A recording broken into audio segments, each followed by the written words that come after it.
a few funny things happened today. A few conversations with my husband triggered a few sad, dark stories.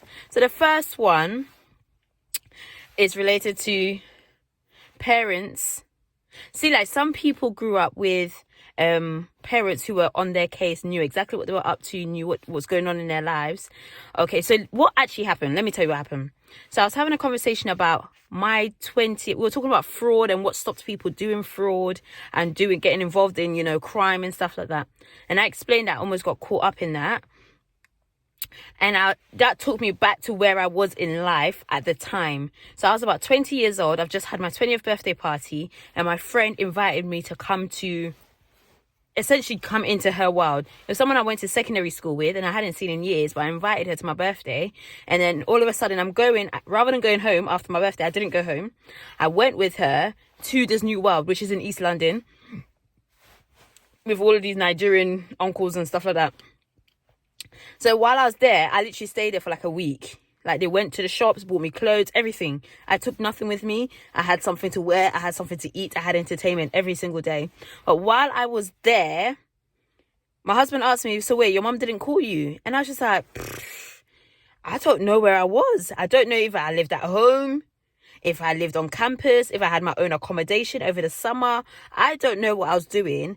But it triggered something in me to remember that even when I used to go to school, like little things like parents' evening and all of that, like, my mum physically couldn't, because my mum's disabled, so my mum couldn't physically come to them, and no one really showed an interest in them either. So it was like second year of college. So I've left high school, secondary school. I'm now college. For those, if you're American and you're watching here, college is in the UK upper high school. So I don't know what you guys call it, but before you go to university, which you guys call college, but you know what I mean. So we don't stay in school till 18, we stay till we're 16 and then choose what we're doing next. So while I was in college, like maybe second year of college actually, own clothes, picked my subjects, did everything, GCSE, come, gone, done, finish. How can my mum be like, nah, don't you need uniform? I'm like, what? What are you talking about? She's like, we didn't go uniform shopping this again for your clothes. I'm like, I left school 2 years ago. You're now asking me about uniform. Nah, that's just taking a mick. Another story, I asked her, oh, mum, can you save for my university? She's like, don't worry.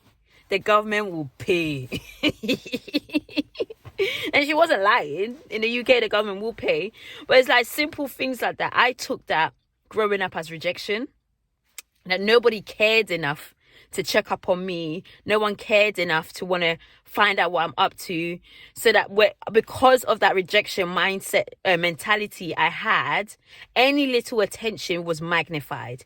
Any little, assurance from somebody. And I could have easily fallen into the trap of getting into a controlling relationship, because I would have seen the control as love, because at least someone cares enough to want to know what I'm doing at every single moment.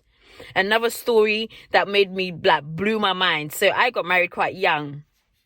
I got married at 23, and my dad was there. He came to the wedding. He was there. The man walked me down the aisle. I told him my color scheme was burgundy, but my man wore purple, but it's cool. Forgiven. But he came to my wedding.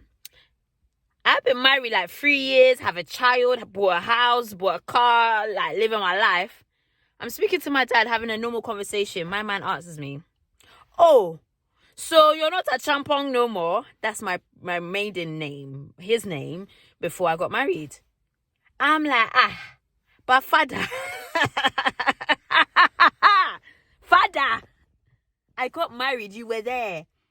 And it got me thinking about like Africans and like traditional, quote unquote, traditional marriages, where you're not legally married, you have no obligation to this person, but traditionally or culturally, you got married, you don't change your name, you can't change your name legally with this person unless you go through depot, and then that's a whole different ball game, and that's a lot of deceiving and stuff, but that's another story for another day.